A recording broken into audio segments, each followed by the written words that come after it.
प्रेम सब बातों को सह लेता है। एक लड़की की नई नई शादी हुई, वह अपने नए घर मतलब ससुराल में जैसे ही प्रवेश की उसे कुछ भी अच्छा नहीं लग रहा था, क्योंकि उसकी सास हमेशा उसे हर बात में टोकती थी और कुछ न कुछ उसके विरुद्ध में बोलते रहती थी। उसे अपने पिता का घर याद आने लगा।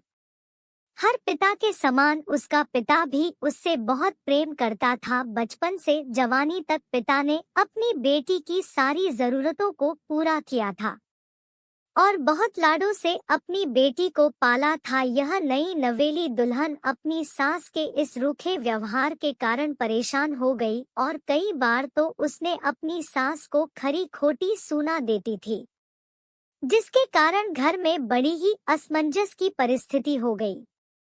वह अपने पिता के घर लौट आई और रो रो कर पिता से कहने लगी, पिताजी मैं अब उस घर में नहीं जाऊंगी, यहीं आपके पास रहूंगी। यदि आप मना करेंगे तो मैं आत्महत्या कर लूंगी। पिता समझदार थे। पिता ने बेटी को 2 दिन के बाद कहा, बेटी यदि मैं तुझसे एक बार जैसा कहूँ क्या तू करने को तैयार है?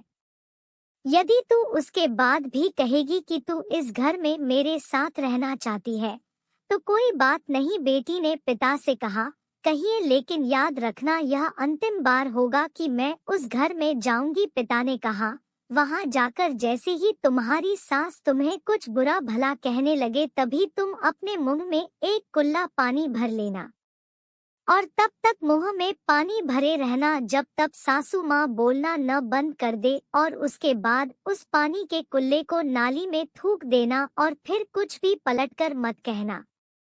बेटी को कुछ समझ में नहीं आया लेकिन बेटी तैयार हो गई। बेटी ने ससुराल जाकर ऐसा ही किया। जब भी सासू माँ कुछ कहना शुरू करती तुरंत बहू मुंह में पानी भर लेती और बहुत देर तक भरी रहती।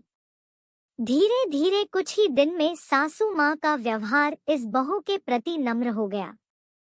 वो सोचने लगी, कितनी अच्छी बहू है, पलटकर कोई जवाब नहीं देती और गुस्सा भी नहीं होती। अब वो उस बहू को बेटी कहने लगी और उसकी तारीफ करने लगी। कुछ दिन में सासू माँ का प्रेम भरा व्यवहार देखकर बहू भी अपनी सासू माँ को माँ के जैसा प्रेम करने लगी और दोनों खूब बातें करती, साथ साथ घूमने और मार्केट और खरीदारी करने जाती। कुछ दिनों के बाद इस लड़की का पिता अपनी बेटी से मिलने आया। घर के सभी लोगों ने पिता का खूब अतिथि सत्कार किया। फिर जब पिता अपने घर वापस जाने लगे तब अपनी बेटी से कहा, बिटिया चलो, यदि तुम मेरे साथ चलना चाहती हो तो अपना सामान पैक कर लो, हम वापस चलेंगे। तब बेटी ने कहा, नहीं, अब यही मेरा घर है। मैं अपनी सासू माँ से बहुत प्रेम करती हूँ और अब मैं इन्हें किसी भी कीमत में अकेला नहीं छोड़ूंगी, यही मेरी माँ है। पिताजी अपनी बेटी की इन बातों को सुनकर और सास बहू के अटूट प्रेम देखकर बहुत खुश हुए और बेटी को बहुत आशीष देकर खुशी खुशी घर लौट आए।